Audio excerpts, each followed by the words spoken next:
Okay, I'll introduce myself first. Hi, everyone. My name is Michael Perry. I'm currently the PYP coordinator at European International School in Ho Chi Minh City. Very excited to co-host with T-Shares this talk from Kevin Bartlett. A little introduction about himself. He's led quite a few leadership positions, the UK, Tanzania, Namibia, Austria, and Belgium. He's been quite deeply involved in designing the accreditation systems for the European Council of International Schools, as well as the Council of International Schools. He was a member of the founding board of CIS and served there for 4 years. He's a writer and a trainer in the field of leadership as well. And he was an early initiator of the IB PYP program. He's the co-designer and co-leader of 2 successful global initiatives at the moment. So we've got the Next Frontier Inclusion, as well as the Common Ground Collaborative. So yeah, welcome Kevin, and we're all very excited to watch this video and have a great conversation. Hello everyone, and thanks for the opportunity to unpack with you a fairly radically different look at how we think about learning and schooling. I've used the metaphor of a game, the learning game.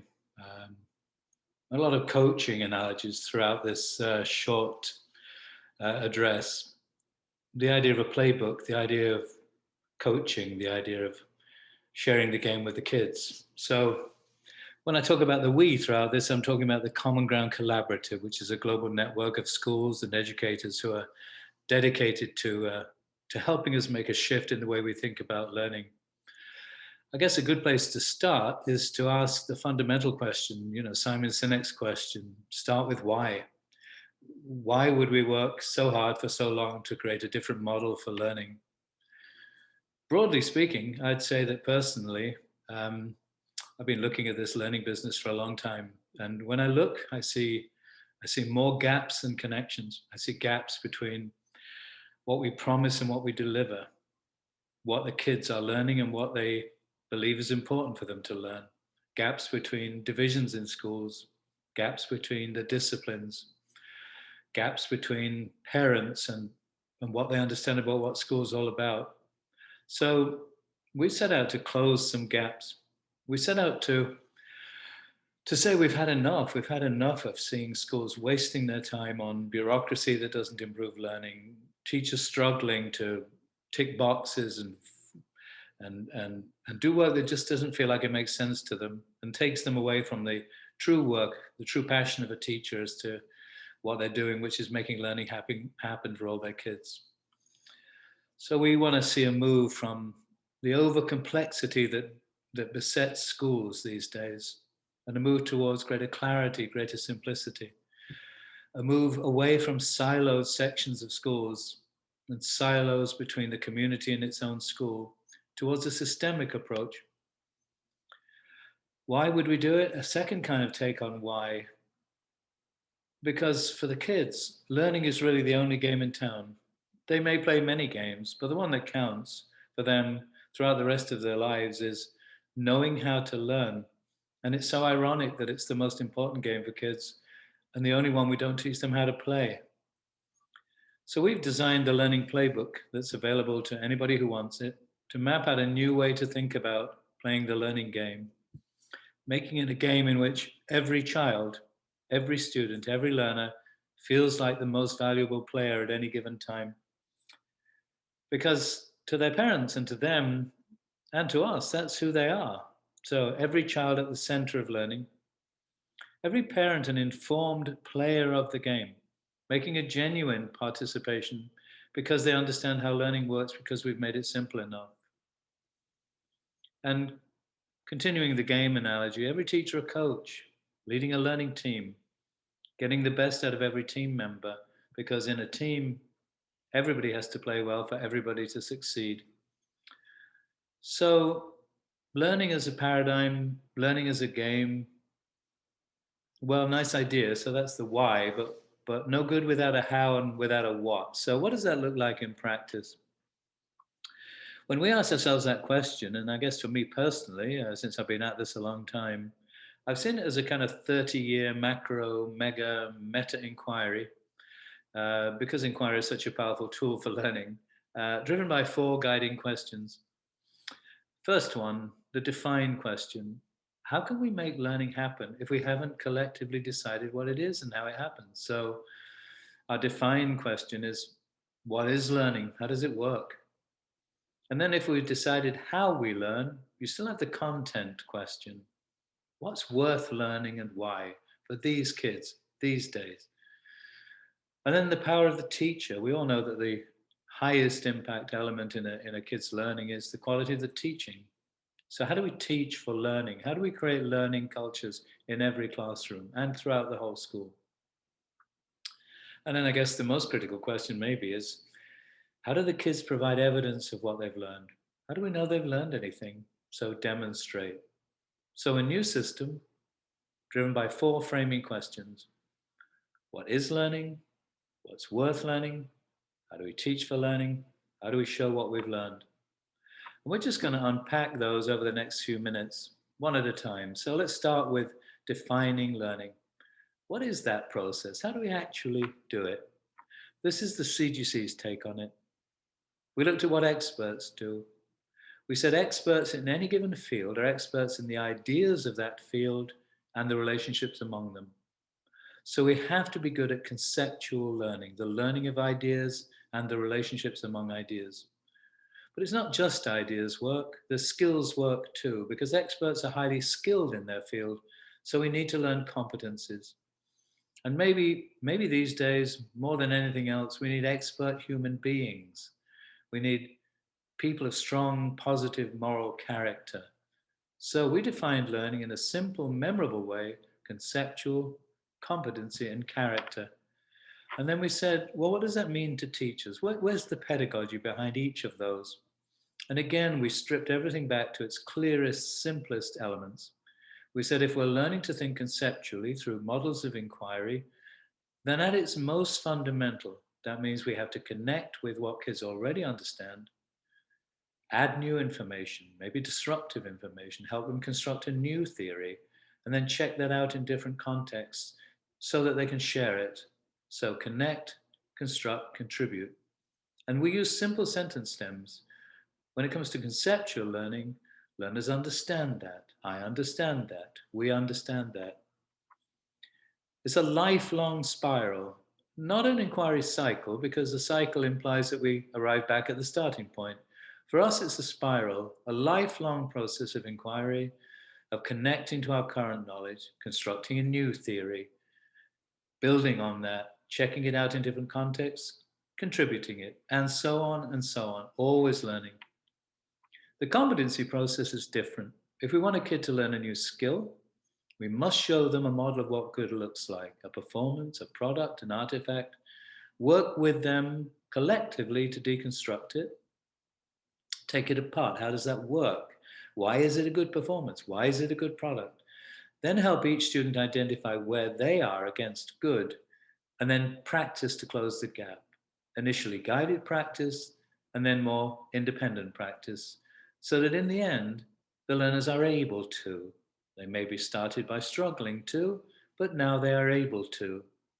And then finally, character, placing kids in a context as authentic as possible, asking them to consider how it would be appropriate to act, and then act on that consideration, and then reflect on their actions, so that in learning how to become better human beings, they become more compassionate, more empathetic, more resilient, more reflective.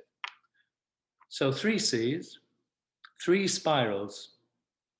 So we like to imagine it metaphorically as a triple helix. The 3 C's always interacting. And a triple helix can be seen as the DNA of learning. So it's a bold claim by the CGC, but we're going to say that we discover the DNA of learning. 3 C's always interacting. So now we have a DNA, but if we're going to extend the metaphor, the DNA doesn't live in a vacuum. It occupies a body, it shapes a body. So what body of knowledge for these students these days? What's worth learning and why? We said it's worth learning to be experts in conceptual learning with deep conceptual understanding of key ideas, high levels of competency and key skills, strong, positive moral character. So we're building learning experts. These kids are currently loading up for a great future. But it still begs the question of the context of how we're going to organize the content. We said for learners all over the world, surely it's worth learning what is common to all of us, common to all people, regardless of culture, place, or time. We said we all seek purpose in our lives. We seek to belong to something bigger than ourselves. And we seek to lead a balanced life. We seek to understand patterns and principles. How does the universe work? What are the laws of physics? What are the principles of mathematics? We all live on the same planet and we're destroying it, and we need to sustain it in order to live ourselves and in order that other species can flourish. So we need to understand sustainability and systems thinking, all of us. We're all individuals seeking identity, but we all choose groups, and much of our identity is formed by that group. And group membership is a powerful concept and a powerful force in human evolution. The groups we belong to, how they behave, how they organize themselves, who's in, who's out. Very powerful human drive. We're all storytellers. We're natural storytellers. We love a narrative, and we all send signals to each other. And we're all capable of great imagination and creativity. We can imagine the artifact, the new future, and we can make it happen. So, we've organized the content for curriculum of the 6 human commonalities, the common ground of what's important to all Homo sapiens wherever we are.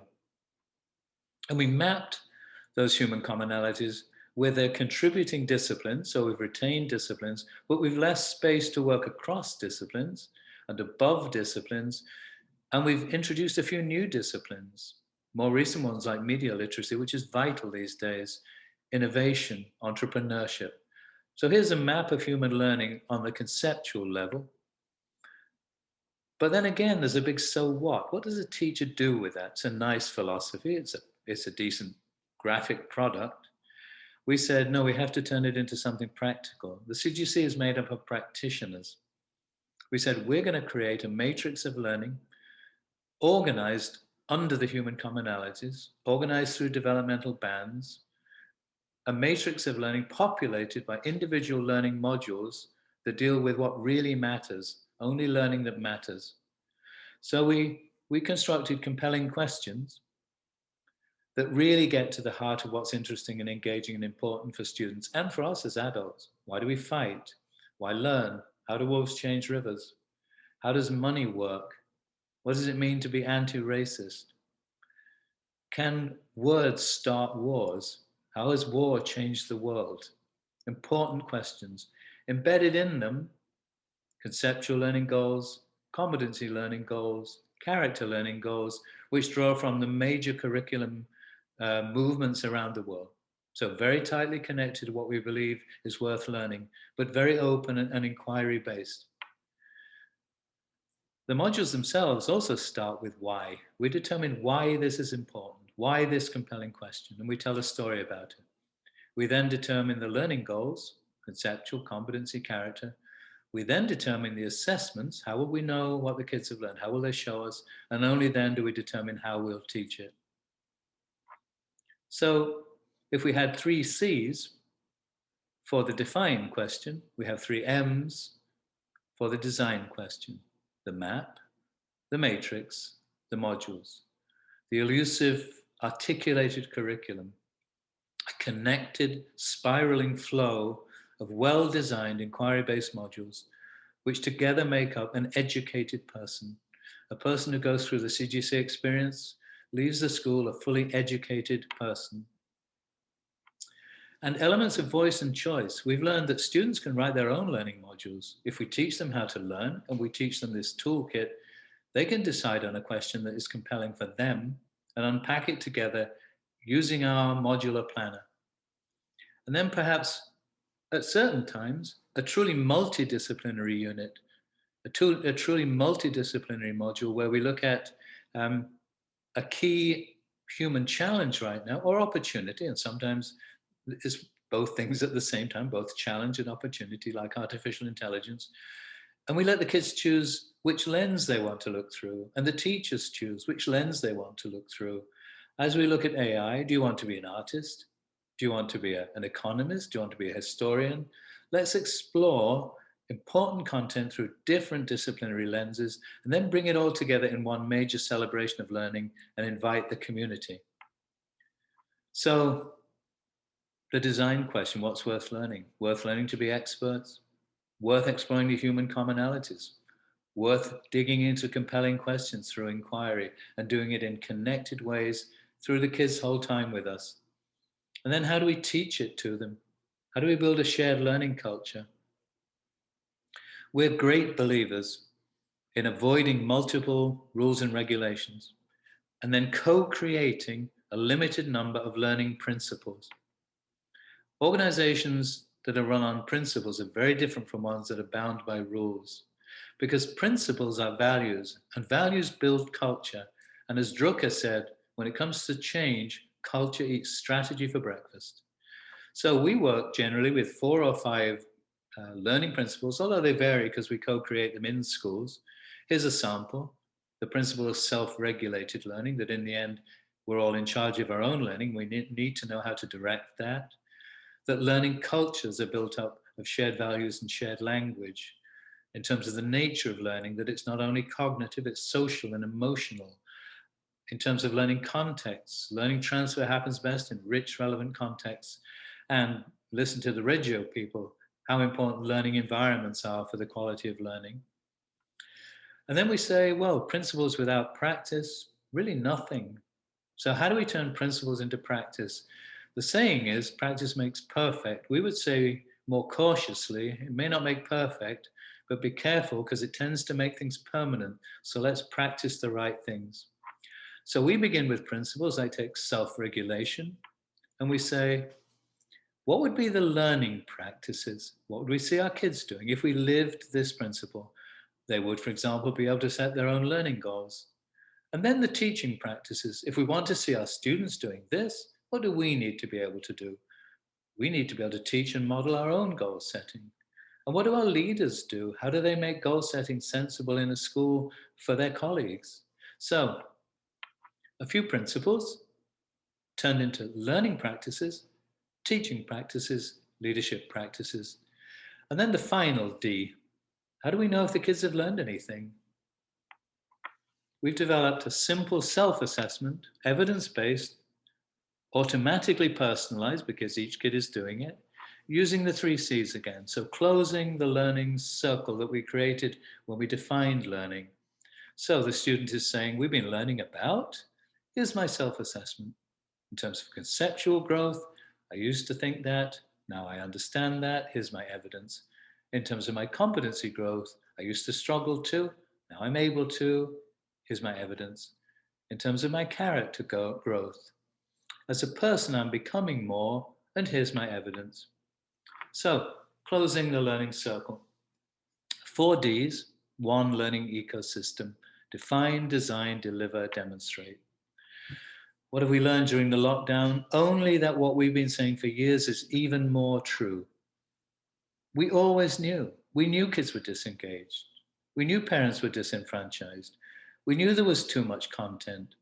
What the lockdown has done is really this: opened us up to the painful discovery of the blindingly obvious. So we're seeing the CGC's ideas growing rapidly because they make sense, because they're simple and systemic. Some people call us the common sense collaborative. So that's what I had to share. Still the learning game, but a radically different playbook.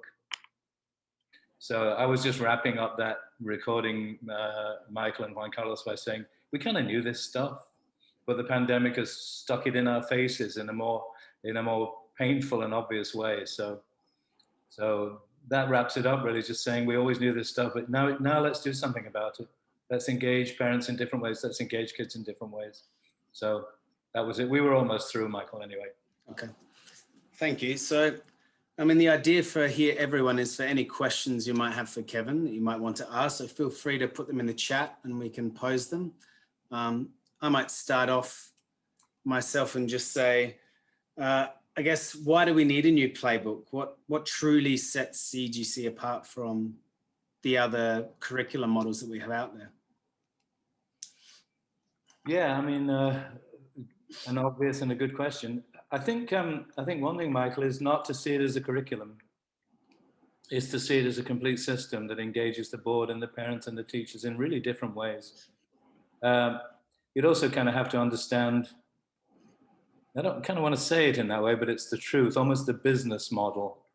So, so we don't authorize schools, for example. We have just helped co-design the new New England accreditation protocol. We'd say, just get accredited. A lot of our work is, I do a workshop called The Curse of the Energy Vampires. It's conduct an energy audit in your school. Where's everyone's energy going? And for all the big energy demands, for each one of those, what's the actual learning impact of all of that output of teacher energy? So I think what's different, Michael, is we're really a system for looking at everything you do in a school through a learning lens, simplifying, reorganizing, removing stress, as opposed to a curriculum that you buy and you get authorized and all the rest of it. So it's more of a way of thinking than a curriculum design, even though it contains all the elements of a curriculum, because that's part of making people's lives easier. I think it's tremendously hard to expect teachers to, at the end of a hard day, sit down and write a unit of inquiry, often without the background knowledge to do that. So we've worked with the teachers who do want to do that. We just had a home hackathon. We had 50 or 60 teachers writing, but from experience, that's maybe 5% of a school faculty who actually want to write this stuff. So we just say, give us your writers and we'll work with them and we'll give you back a complete curriculum. And I guess the other main thing is we really don't impose anything on people. Everything's available. We say, if you join us, you join a conversation, you don't adopt a program. Whereas I think most other models out there, it's kind of you adopt the program. You become a fill in the blank school. We don't say we have CGC schools. We think every school is its own school. They're in our conversation. So honestly, it's as much about the delivery model and the lack of bureaucracy as it is about curriculum, if that makes sense. Mm-hmm. Okay, great. We've got a question here from Chad. What sources did you use to determine the human commonalities? Actually, the original idea, Chad, came from a brilliant US thinker, deceased a while ago, called Ernie Boyer. And he wrote a brilliant book called The Basic School and a brilliant article called An Educated Person. And it just struck us as kind of true.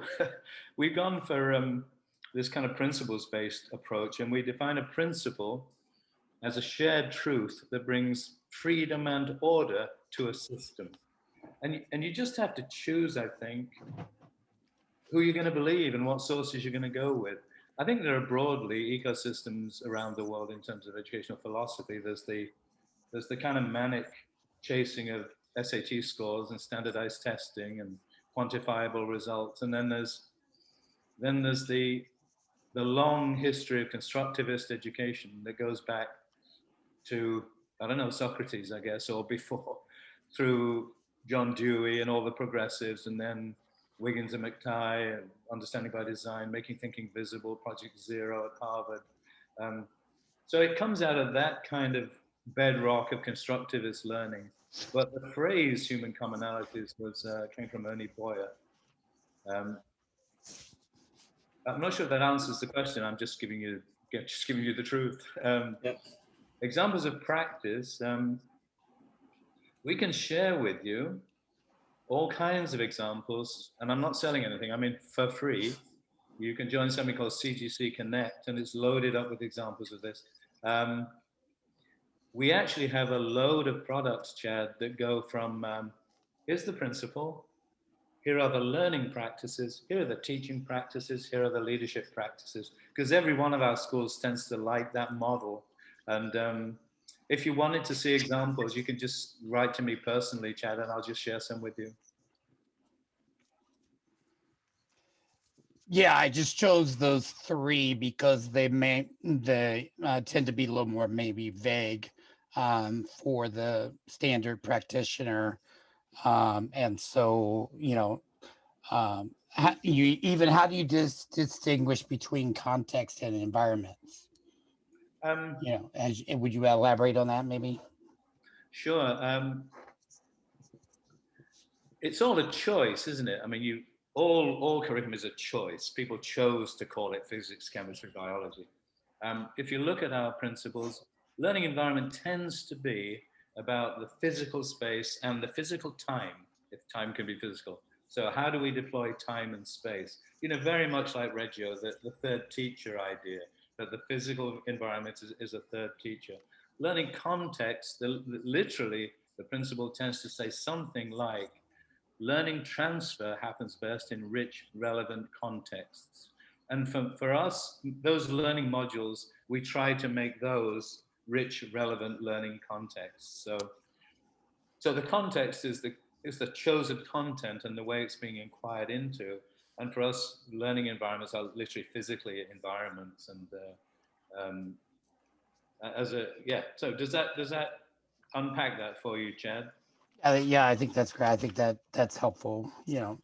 And and literally, I know we got in the short video we got the one example for self-regulated learning. So I just wanted to maybe You just expand on some of that. extrapolate from that to the pattern of it.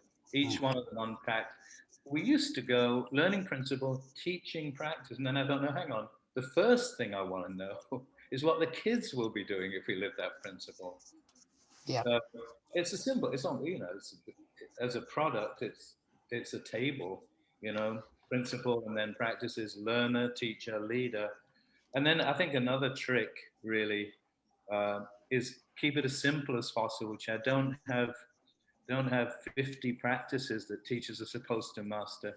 Keep it to the few that have the most impact, like the quality of feedback in a school, like the relationships between teachers and kids. So as soon as we get to the point where I, as a teacher, look at it and feel overwhelmed, which I think is the experience of most teachers looking at most models out there, is to feel overwhelmed. As soon as we start, if I do it as a teacher, then I'm not going to put it on anybody else. And I don't know a lot of learning designers who think that way. One of my favorite questions is, you produce something and then you look at it and say, is this the simplest way of doing it? And I think we forget to ask that. Is this the simplest way of doing it? I think the teaching job is hugely complex. If you're really trying to understand every kid and work at the zone of proximal development for every kid, that's a massive task. And then we dump all this other stuff on teachers, teacher evaluation systems with 30 standards you're supposed to meet. I just don't think it's doable. And nobody's saying that. So CGC is like the little boy in the Emperor's New Clothes and just saying, hang on, who can do that? So anyway, long answers. I'm sorry, I yak too long from a simple question. I guess I'll come in with another question then, since we don't have any. What's next? What's missing maybe from the CGC? What do you feel is the next steps for you to move forward? Well, literally, one of the next steps is, I guess I can say this. I'll just qualify by saying it may not happen because we're in talks. But I've been in long discussions with Jay McTighe from Understanding by Design. What we're looking at now is a set of culminating transfer goals. Not many, 5, 6, 7. The things that a kid will take away from an education that we don't think they take now. For example, the ability to conceptualize and manage a project with multiple collaborators from start to finish. The ability to build a network of positive relationships who can support your own aspirations and goals. So one of our next steps is to push further into, and I see there's a question from David there, further into the notion of what counts as learning ultimately. What should a kid be leaving with? Never mind their SAT scores. What do they need to be able to do? it's a bit like what we wrote many, many years ago, the IB Learning Profile, but not just words, actual major challenges, and then the assessments to match those, and then drilling that back down into the learning modules, um, and drawing from the kind of major transfer goals for literacy in mathematics. For example, we know that 70 to 80% of jobs these days require some form of data management. But I wouldn't say that every kid leaves school masterful in managing different forms of data for different purposes. So the next push for us is heavily into powerful evidence-based, personalized self-assessments around what kids really need to know before they leave school, instead of the stuff that we fill their heads with, but they may never use again. So I guess that's our next big challenge, is to move heavily into that. What's an alternative form of assessment that would show us that kids can do what's going to be useful to them?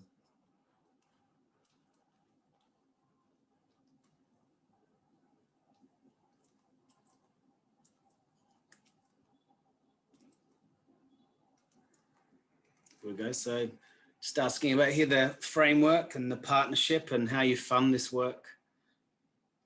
No, there's nothing free about it, Chad. It's basically designed so that I can eventually retire and buy a yacht, and in the Caribbean. It's not free. It's designed to be very affordable. We basically have a school membership model. Schools join and they pay an annual membership fee.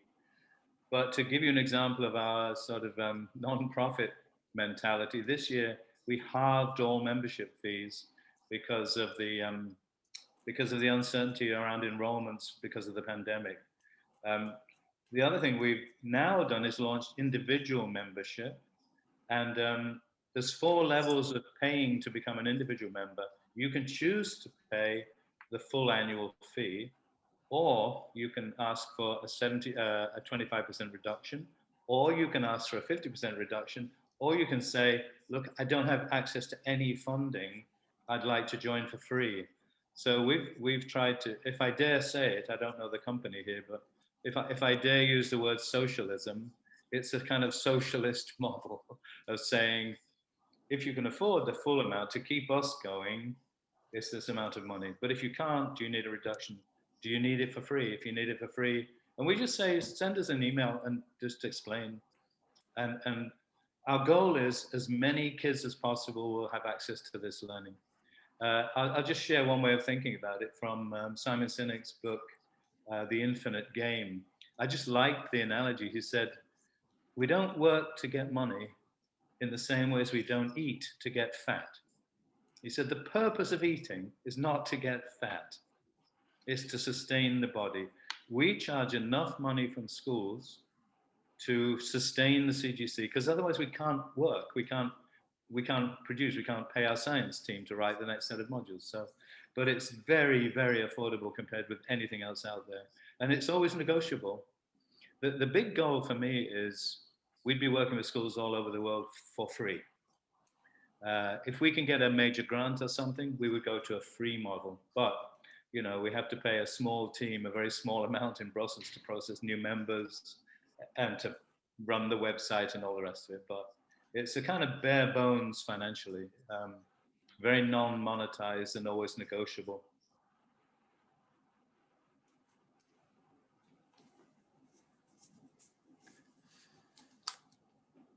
I've got a practical question here from Montserrat. I hope I said that correctly. Sorry for the pronunciation there.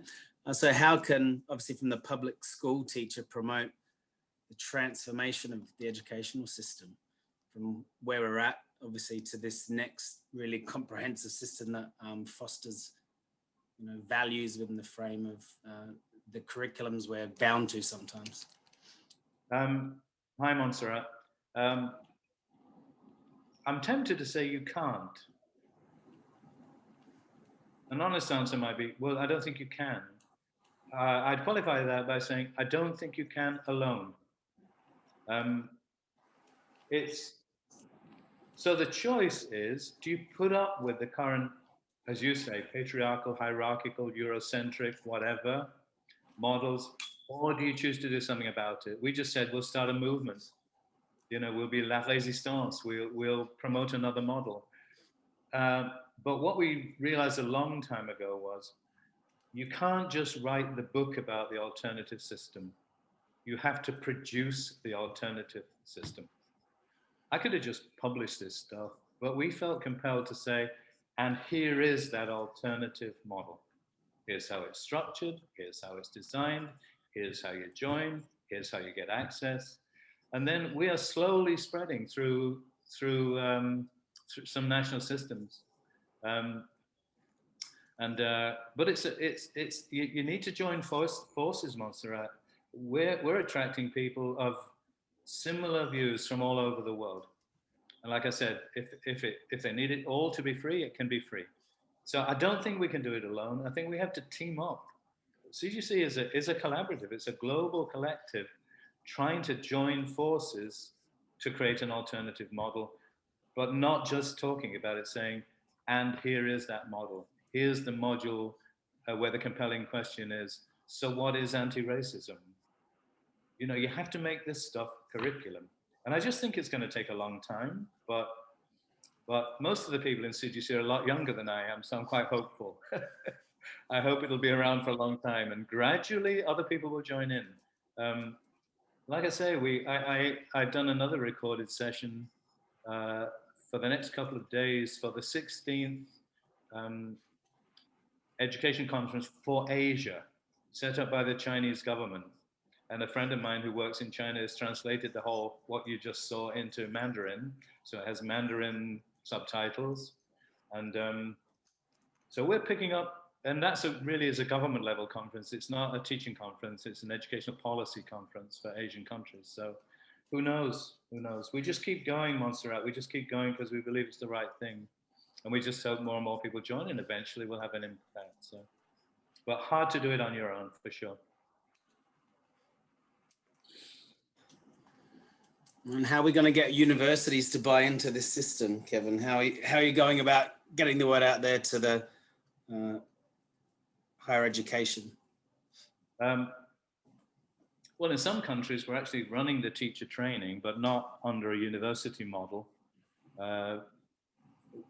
This was making great inroads into China until the pandemic. Well, until two things happened.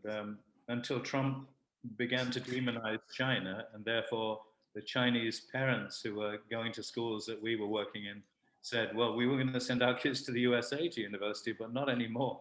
So that killed off the kind of avenue. But I think universities are really the next, the next big target. I think the weakness in the system is often the teacher training. And then there's a whole other rant I could go on about the monetization of university education and student loans and banks and all the rest of it. But the other thing to say is give us some advice. How could we get universities to buy in? How could we include it in teacher training? Because this is a collaborative, so we're looking for collective suggestions. But it's true. We need to get into the teacher training angle. My hunch is we will end up doing a lot of teacher training, generally I hope for free in national systems, because until we change teaching methodology, we're always going to be banging our heads against a brick wall. And do you see this working in every school for K-12? Yeah, absolutely. I mean, to be honest, most of our schools use the IB diploma, or they use AP, or they have a national graduating exam. But things like the common language of the 3 Cs, shared by the whole community, go through pre-K through 12. Most schools are using all of our stuff pre-K through 10, I would say, pre-K through 8, depending on whether or not they have IGCSE or IB or something like that. But the ideas are generic. The ideas are universal. You could run it through universities. I use a CGC module planner for teaching adults. We're now offering a a sort of 9-session leadership program. I planned all of it using the why are we doing this? What are they going to learn conceptually, competency, character? What will be the evidence that they've learned anything, and then how we're going to teach it to them. So they're kind of universal ideas. The human commonalities are neither national nor international, they're universal. The definition of learning is somewhat universal. When we translated this into Mandarin and began working with the Chinese national curriculum people, we shared the map I showed you, we translated into Mandarin. We shared it with Professor Tang, who's writing language arts for China. And I thought, what's he going to make of this? Are these going to be human commonalities in China? And then I got a call from his assistant that evening. We'd spent the whole day together. And I thought, well, here we go. He's decided that it's irrelevant in his context. He had one, she said, Professor Tang has one question after today. I said, with some nervousness, I said, yes, what is it? And it was, can he share the map with his friends on his social media network? that was his deep philosophical question. So I thought, okay. So it works in different countries and it works for different ages, is the answer to Chad, I think. To David, not only comprehensive list of sample questions, David, but now we have about 50 modules fully developed, driven by those questions. If you want free access to what this looks like, you join what we call CGC Connect. It's a completely free community. We had 500 people join in the last month. And you get access to a bunch of sample modules, pretty much all the stuff we offer. We protect the large number of modules because otherwise we're not being fair to the members who paid to join. But you can certainly get access to the list and get access to lots of samples, but not just the questions, the actual modules underneath those questions, fully developed. So, but again, use them if you like them, change them. They're all designed as Google Docs. So they're actually designed as Google Sites because they look good that way, but then you can download a Google Doc because the idea is schools will make them their own. So they can't be protected. They have to be shared. So.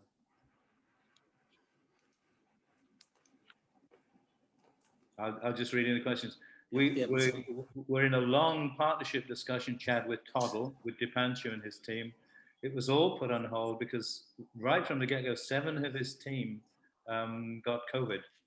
So we were launching with them this month with the idea that things would be ready for January, but we're just being sympathetic and empathetic to him. He's put everything on hold, but we have a contract that we're looking at with them. We had long discussions with them. So our likely partner will be Toddle, Chad.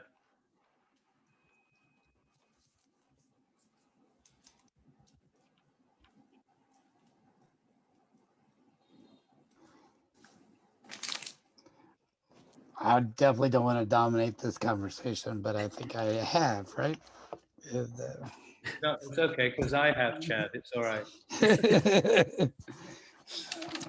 So,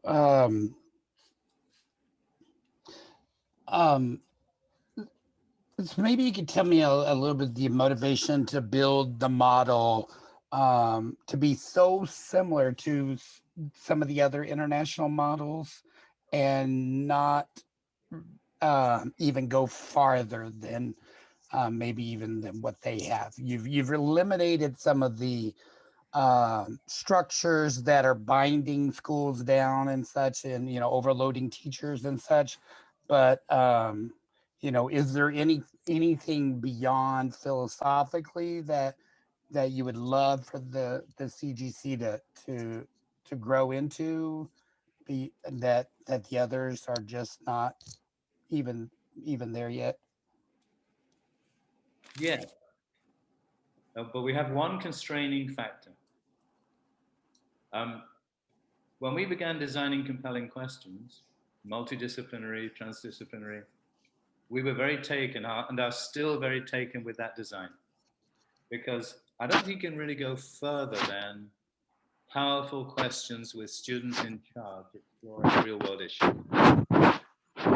A problem for us Chad, is that many of our schools also feel they have to have funding systems like national.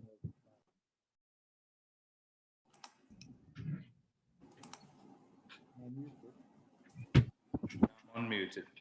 Can you hear me, Chad? Better, yeah. Yeah? Where's Chad gone? He's there. I'm here. I muted myself in case I was the problem. Oh, Yeah, but just very briefly, we have to try to balance uncoverage, in the words of Jay McTighe and Grant Wiggins, with there are schools that we work with that feel they need the coverage of certain national curriculum models. So we're a little bit constrained by meeting their needs while pushing as far as we can into open-ended, student-driven inquiry.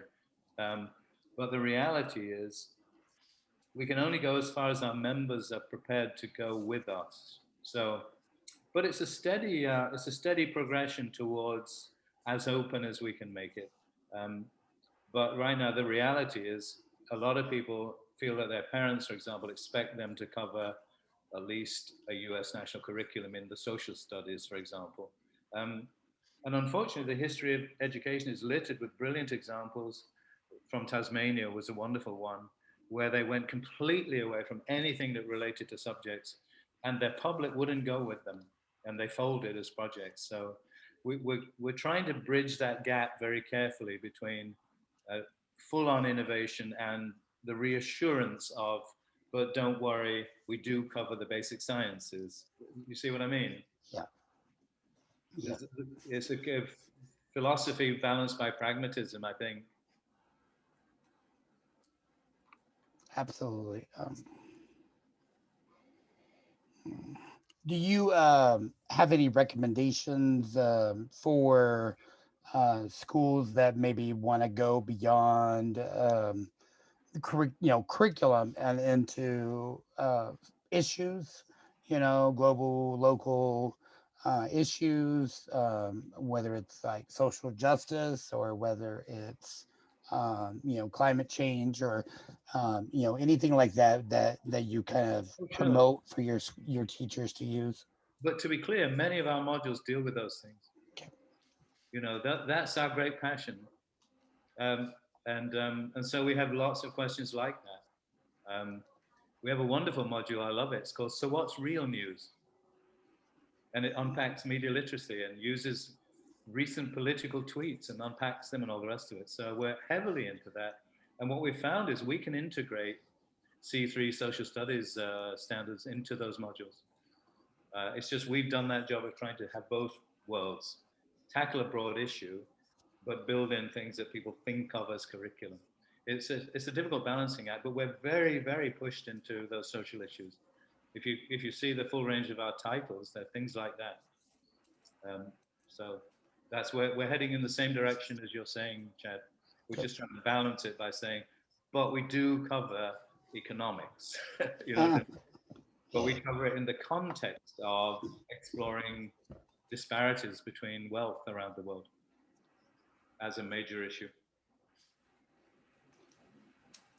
And I know there's other single subject teachers here with us today and such. So, when you think of teachers that might be exclusively teaching physical education or music or, any of the other arts or, individual languages, do you feel the modules that you present, are they more for that integrated model, or they also go into the singular subjects so that everybody has Honestly, something? it's a toolkit, and they're completely flexible.